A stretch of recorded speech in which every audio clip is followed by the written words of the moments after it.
Hello everyone, welcome to my channel born in kitchen. আজ born in কিচেনে কি বানাবো বুঝতেই পারছেন, একটা মাছের একটা ফিশ একটা ডিশ নিয়ে চলে এসেছি। আজ এই মাছগুলো, এটা আমি তেলাপিয়া মাছ নিয়েছি। মাছটাকে না এইভাবে একটু কাট করে রাখতে হয়েছে, এটাই কিন্তু খুব ইম্পর্টেন্ট, এই কাটিংটা।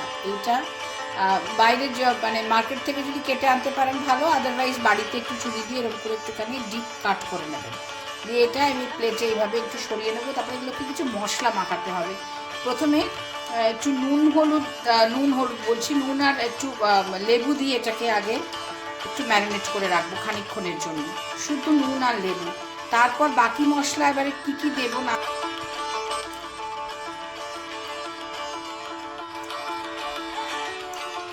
আচ্ছা, আর একটু দেবো, মোটামুটি একটা লেবুই কিন্তু দিলাম। একটা পুরো গোটা লেবু কিন্তু আমার দেওয়া হয়ে গেছে। আমি এবার এগুলোকে জাস্ট ফেলবো। এবারে একটু নুন লাগবে, একটু নুন দিয়ে দিই। খুব ভালো করে নুন আর লেবুটা একটু মাখিয়ে আর একটু নুন দেব। বাকি আবার পরে যা লাগবে সেটা বুঝে দেব। এই মোমেন্টে এর বেশি আর কিছু লাগবে না, ঠিক আছে? নুন আর লেবুটা খুব ভালো করে করে মাখাতে হবে।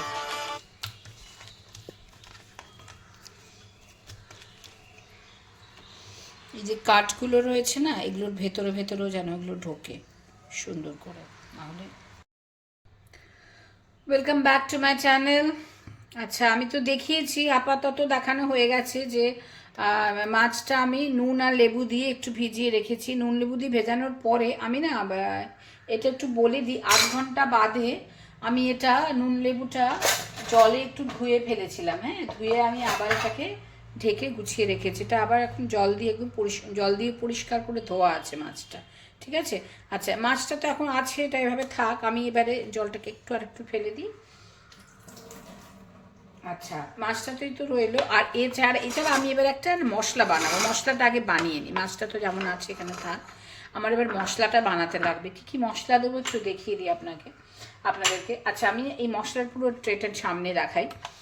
এইটাতে প্রথমে নিয়েছি, এটা হলো আদা পেঁয়াজ রসুন একসঙ্গে একটুখানি পেস্ট বানিয়ে রেখেছি। একটুখানি খুব সামান্য একটু ধনেপাতা দিয়েছি, ঠিক আছে? আদা পেঁয়াজ রসুন ধনেপাতা। কাঁচা লঙ্কা পেস্ট করে নিয়েছি। কাঁচা লঙ্কার সাথেও আমি এই পেস্টটা একটুখানি আলাদা করে একটু অল্প 2 চামচ দিয়ে কাঁচা লঙ্কাটা আলাদা করে একটু বেটে নিয়েছি। খুব সামান্য একটু হলুদ গুঁড়ো নিয়েছি। একটা তন্দুরি মশলা নিয়েছি এইটা, ঠিক আছে? আর হলো কাশ্মীরি লঙ্কা। আমি যেহেতু গুঁড়ো লঙ্কা ব্যবহার করবো না, একটু কালারের জন্য কাশ্মীরি লঙ্কার গুঁড়ো দেবো। ব্যাস, এইটুকুই আমার ইনগ্রেডিয়েন্টস। আমি এবার এগুলোকে খুব ভালো করে একটু মিশিয়ে নেব।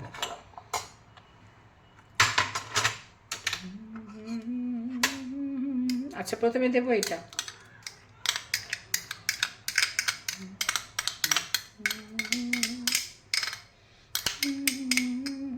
আদা পেঁয়াজ রসুন দেওয়া হয়ে গেল। কাঁচা লঙ্কা পেস্টটা আমি দিয়ে দেবো। এটা আমার আছে 6-7টা মতন কাঁচা লঙ্কা আছে, তার সাথে আমি একসঙ্গে খুব ভালো করে মিশিয়ে পেস্ট করে নিয়েছি। আচ্ছা, এবার যেটা দেবো সেটা হলো একটু হলুদ গুঁড়ো দিয়ে দিই। যেহেতু কাশ্মীরি লঙ্কার গুঁড়োও দিচ্ছি, হলুদ গুঁড়ো খুব একটা বেশি আর দিলাম না। আর তন্দুরির মশলাটা তো রয়েছে, তাতেও খানিকটা রং এসে যাবে। এবার দেবো লঙ্কা গুঁড়ো, কাশ্মীরি লঙ্কার গুঁড়ো। এতেই খুব ভালো রং হয়ে যাবে। আর দেবো তন্দুরি মশলা।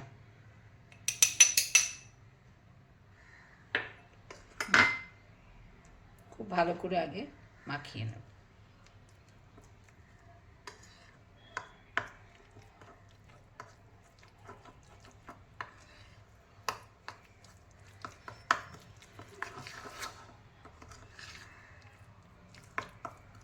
আমি এর সাথে খুব সামান্য একটু সর্ষের তেল নেব।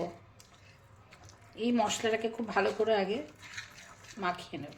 আর নুন তো অবশ্যই দেব। নুন প্রথমে দিয়েছিলাম 2 চামচ, সেটা অবশ্যই যে জল দিয়ে ধুয়ে ফেলেছি, তাই জন্য আমি আবার এখানে 2 চামচ মতন নুন নেব। আমার এখানে আজকে 8 পিস মতন মাছ আছে, আমি এই নুনটা আমার লাগবে, আমি সেটা নিয়ে নিলাম। আচ্ছা, একটু সর্ষের তেল নেব। সর্ষের তেল কমই নেব, একটা খুব বেশি একটা নেব না, 2 চামচ মতন নেব।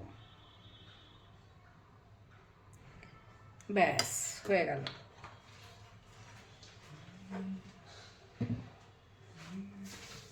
কাঁচা লঙ্কা বাটা অনেকটাই পড়েছে, তাও একটা সুন্দর একটা ভালো একটা গন্ধ তো আসবে, যদিও তন্দুরি মশলাটাও আছে। আমি তাও একটু গোলমরিচের গুঁড়োটা খুব পছন্দ করি, আমি এইটুকু একটুখানি গোলমরিচের গুঁড়ো দিয়ে দিলাম। ঠিক আছে, ব্যাস এবারে খুব ভালো করে এগুলোকে মেখে নেব। আচ্ছা, এবার আরেকটু কাজ বাকি আছে, মশলায় আরেকটু কয়েকটা জিনিস মেলাবো। আমি একটু দই নিলাম, 4 চামচ টক দই নিয়েছি। ঠিক আছে, এটাকে খুব ভালো করে বিট করে নেব, দিয়ে আমি মশলার সাথে মিশিয়ে দেবো। দইটা আর একটু বিট করবো, কারণ এরকম দানা দানা থাকলে না হবে না।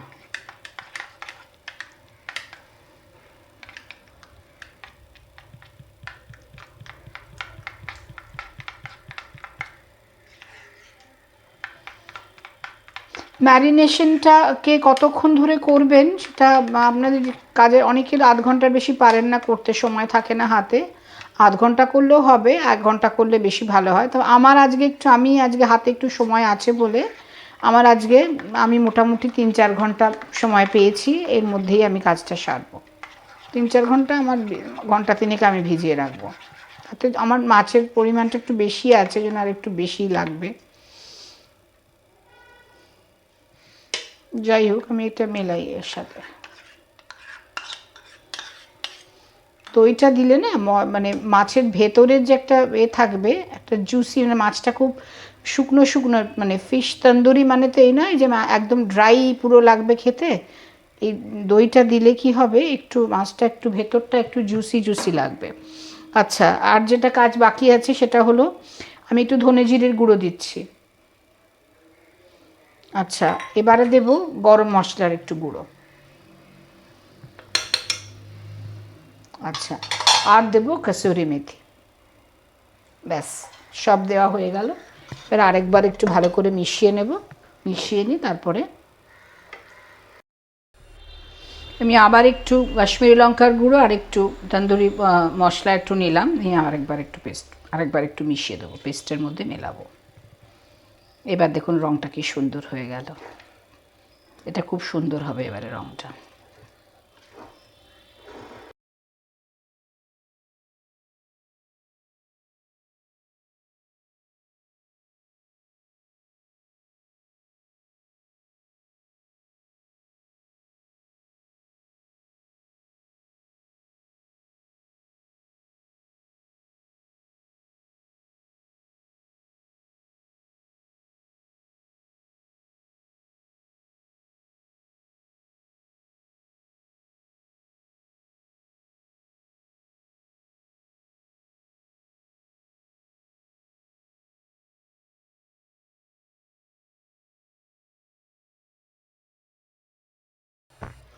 দেখতে দেখতে আমার সব মাছগুলোরই মশলা মাখানো প্রায় শেষ হয়ে গেছে। এবার আমি এটাকে জাস্ট ঢেকে সুন্দর করে রেখে দেবো। বড় প্লেটে একটু সাজিয়ে নিলাম, জানেন ছোটো প্লেটে একটু অসুবিধে হচ্ছিল। ব্যাস, এবার আমি এটা ঢেকে তো রেখে দেবো। আজকে এটা আমাদের ডিনারে খাবো, তাই জন্য আমি এই বিকেল থেকে একটুখানি করে রেডি করে রেখে দিলাম। সন্ধেবেলায় আবার অন্য কাজ আছে, ঠিক এটা খাওয়ার আগে আগে আবার ভাজবো।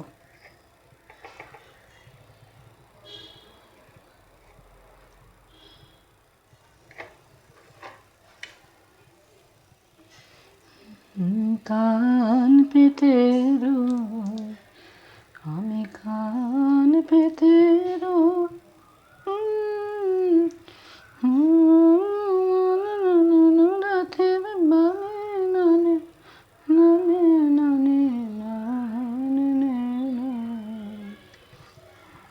সুন্দর দেখতে হয়েছে, কাঁচাতেই এত সুন্দর লাগছে দেখতে, কি বলবো,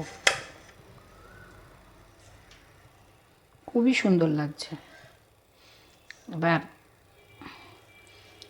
রসনা তৃপ্ত হলেই হয়, তাই না? মনে তো হচ্ছে ভালোই হবে। এত যেখানে তরিবত সেখানে রসনা তৃপ্ত না হয়ে আর যায় কোথায় বলুন?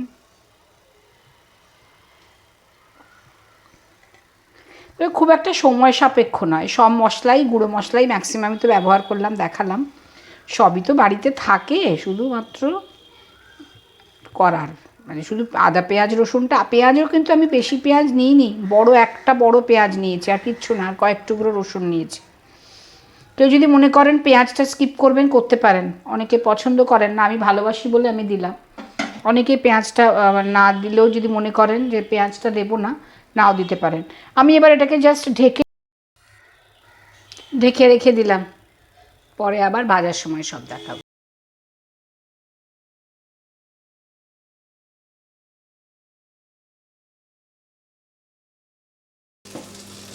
এটা তো হয়ে গেছে, আমি এবারে দুপাশই ভালো করে ভাজা হয়ে গেছে, আমি এটাকে এবারে উল্টে নেব, উল্টে আমি প্লেটে তুলে নেবো,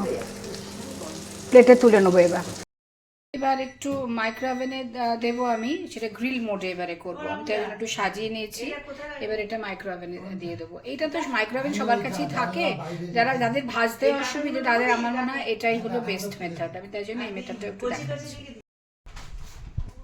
আমি বসিয়ে দিলাম, এবার এটা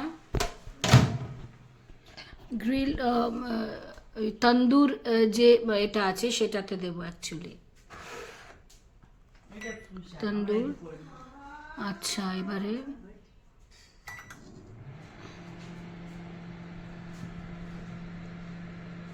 চলুক এটা। আচ্ছা, 12 মিনিটের তো দিয়েছিলাম, 12 মিনিট সামথিং এটা নিয়েছিল। যতটা নেবে ততটা, মানে যে পরিমাণ জিনিস দেবো সেই অনুযায়ী তো নেয়। আচ্ছা, আমি বলে দিই যেটা এটা এই এতটা টাইম এখনো বাকি আছে, আমি একটু খুলে এবারে দেখবো আপনাদের জাস্ট দেখানোর জন্য। এই দেখুন কি সুন্দর হয়ে গেছে, দেখা যাচ্ছে তো? এবার আমি এটাকে জাস্ট একটু উল্টে দেবো, একটু উল্টে দিয়ে তারপর আবার এটাকে চালিয়ে দেবো। খুব সুন্দর লাগছে।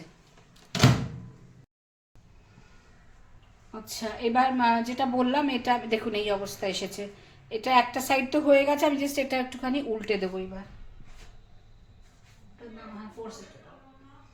আচ্ছা, এরকম একটা জিনিস দিয়ে উল্টালে না জিনিসটা একটু ভালো হয়, মানে একটু সুবিধে হয়। হাত দিয়ে উল্টানো তো সম্ভব নয়।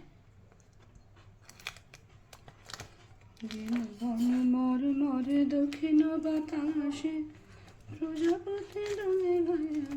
দেখুন কি সুন্দর, একটা সাইড হয়ে গেল, আর একটা সাইড দিয়ে দিলাম।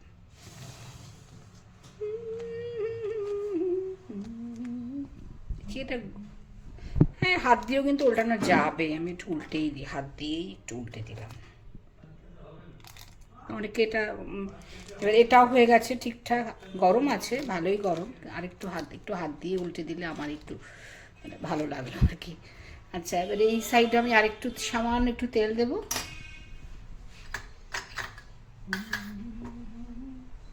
অয়েল ব্রাশ করে দিলেও হয়, আমি ব্রাশ করছি না যেহেতু মশলাটা রয়েছে, ওপর থেকে একটু এইভাবে একটু দিয়ে দিলাম।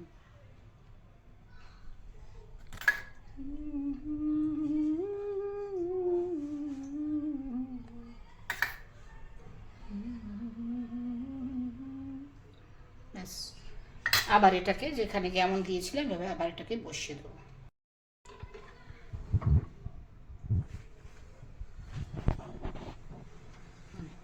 আবার এই দিয়ে দিলাম,